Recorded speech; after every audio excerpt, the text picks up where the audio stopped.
अब हम लोग पढ़ते हैं the male reproductive system. Male reproductive system को देखते हैं हम लोग। The human male reproductive system consist of the following organs. Human का मेल रिप्रोडक्टिव सिस्टम जो है निम्न 7 ऑर्गन्स को कंसिस्ट किए हुए होते हैं। नंबर 1 टेस्टिज, एक तो है ये आपका टेस्टिज। सेकंड है स्कॉटम, दूसरा होता है स्कॉटम, ये आपका स्कॉटम है टेस्टिज के ऊपर। थर्ड है एपिडाइडिमिस और तीसरा है आपका एपिडाइडिमिस, ये देखिए एपिडाइडिमिस है। फोर्थ है वास्ट डिफरेंस या कहिए स्पर्म डक्ट और चौथा है ये आपका वास्ट डिफरेंस जिसे कि हम लोग स्पर्म डक्ट भी कहते हैं, वास्ट डिफरेंस या स्पर्म डक्ट। फिफ्थ है सेमिनल वेसाइकल्स और पांचवा है आपका ये सेमिनल वेसाइकल्स। सिक्स्थ है प्रोस्टेट ग्लैंड्स और सिक्स्थ है ये आपका प्रोस्टेट ग्लैंड्स, ये रहा प्रोस्टेट ग्लैंड्स। एंड 7 है आपका पेनिस और 7वां है ये आपका पेनिस। तो चलिए अब हम लोग इसकी विस्तृत जानकारी लेते हैं। Testes are the oval shaped organs which lie outside the abdominal cavity of a man. Abdominal cavity of man के बाहर आपको टेस्टिज होते हैं जो कि ओवल शेप्ड होते हैं। ए मैन हैज 2 टेस्टिज, एक मैन के पास क्या होते हैं 2 टेस्टिज होते हैं और singular of testes is testis. Testes का सिंगुलर क्या होता है testis. Testes are primary reproductive organs in man. Man में प्राइमरी रिप्रोडक्टिव ऑर्गन्स जो है वो कौन है टेस्टिस ही है, टेस्टिज ही हमारा प्राइमरी रिप्रोडक्टिव ऑर्गन्स है। The function of testes is to make the male sex cells और मेल गैमेट्स। ये टेस्टिज में ही है हमारे मेल सेक्स सेल्स या मेल गैमेट्स बनते हैं जिसको कि स्पर्म्स कहते हैं। And also to make the male sex hormones called testosterone, और हमारा male sex hormones testosterone, male sex hormone testosterone भी हमारे टेस्टिज में ही बनते हैं।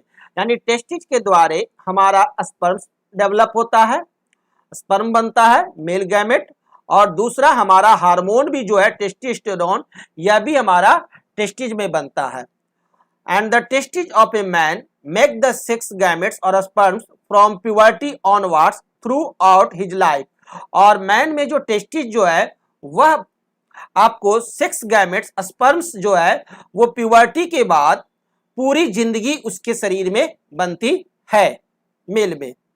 The testes of a man lie in a small muscular पॉच कॉल्ड स्कॉटम। और ये जो मैन का जो टेस्टिज है वो एक छोटे से मस्कुलर पॉच में रहता है, छोटे से मस्कुलर पॉच में रहता है जिसको कि हम लोग कहते हैं क्या स्कॉटम, इसे कहते हैं हम लोग स्कॉटम। इसी में हमारा टेस्टिज रहता है outside the abdominal cavity, abdominal cavity के बाहर। The testes are outside the abdominal cavity of the body and not deep inside the body because the sperm formation requires a lower temperature than the normal body temperature. Testes जो है वो हमारे abdominal cavity के बाहर रहता है इसलिए क्योंकि स्पर्म फॉर्मेशन के लिए हमारा बॉडी टेम्परेचर से जो है उससे कम टेम्परेचर में स्पर्म का फॉर्मेशन होता है। यदि बॉडी का टेम्परेचर के बराबर हमारा टेस्टिज का भी टेम्परेचर रहे तो वहां स्पर्म का फॉर्मेशन नहीं होगा। Being outside the abdominal cavity the temperature of scrotum is about 3 degree Celsius lower than the temperature inside the body. और बाहर रहने के चलते ये जो स्कॉटम है इसका जो टेम्परेचर जो होता है वो नॉर्मल बॉडी से, नॉर्मल बॉडी के इनसाइड बॉडी से आपको 3 डिग्री सेल्सियस इसका टेम्परेचर कम होता है। In this way the testes provide an optimal temperature, और इस तरह से टेस्टिज जो है वो ऑप्टिमल टेम्परेचर प्रोवाइड करता है, most suitable temperature for the formation of sperms, sperm के फॉर्मेशन के लिए। The sperms formed in testes come out and go into a coiled tube called epididymis. अब यहां से जो है वो स्पर्म फॉर्म करता है टेस्टिज में, और फॉर्म करने के बाद ये क्वाइल्ड ट्यूब लाइक स्ट्रक्चर होता है, इस क्वाइल्ड ट्यूब स्ट्रक्चर एपिडाइडिमिस से में चला जाता है। And the sperms get store temporarily in epididymis, और टेम्पोरली यह इसी एपिडाइडिमिस में स्टोर रहता है जो क्वाइल्ड स्ट्रक्चर है। और from एपिडाइडिमिस the sperms are carried by a long tube called vas deferens or sperm duct which joins with another tube called urethra coming from the bladder. और फिर क्या होता है कि ये जो एपिडाइडिमिस है ये आपको एक लंबा ट्यूब जो होता है जिसे कि कहते हैं हम लोग वास डिफरेंस या स्पर्म डक्ट, ये फिर इससे ज्वाइन रहता है और इससे चला जाता है। और ये जो वास डिफरेंस है इससे आपका ये यूरेथ्रा भी ज्वाइन रहता है, यूरेथ्रा जो नली है वो भी इसी वास डिफरेंस से ज्वाइन रहती है। तो फिर यहाँ एपिडाइडेमिस से ये स्पर्म घुस प्रवेश कर जाता है किसमें, वास डिफरेंस में, जो कि स्पर्म डक्ट है।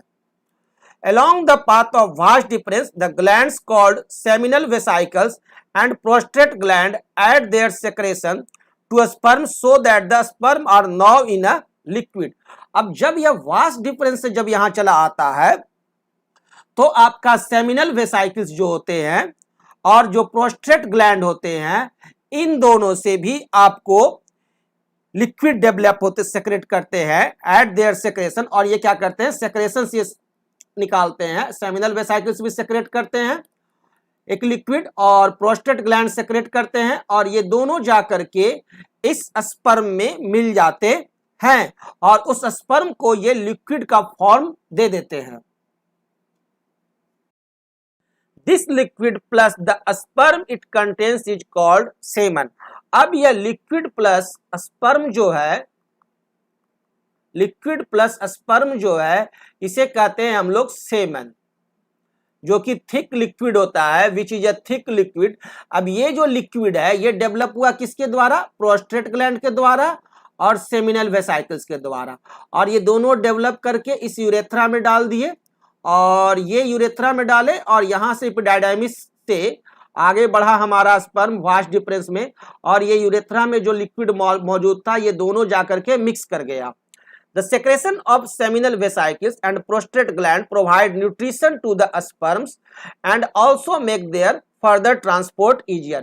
अब ये दोनों जो आपका लिक्विड सेक्रेट किया ये आपको स्पर्म को न्यूट्रिशन प्रोवाइड करता है और लिक्विडिटी प्रोवाइड करता है ताकि वो इजीली रूप से वो आगे फ्लो करे। Urethra forms a common passage for sperms and urine. और ये जो यूरेथ्रा है ये आपका कॉमन पैसेज है स्पर्म और यूरिन दोनों का, यहीं से यूरिन भी सेक्रेट होगा और यहीं से स्पर्म भी सेक्रेट होगा। Urethra carries the sperms to an organ called penis. और यह जो यूरेथ्रा है जो पेनिस में प्रवेश करता है और पेनिस के रास्ते निकलता है, विच ओपन्स आउटसाइड द बॉडी, जो बॉडी के बाहर जाकर खुलता है। इन मैन और human male there is only one opening for the urine and sperms to pass out of the body. एक मेल में यूरिन और स्पर्म को पास करने के लिए सिर्फ एक ही ओपनिंग रहता है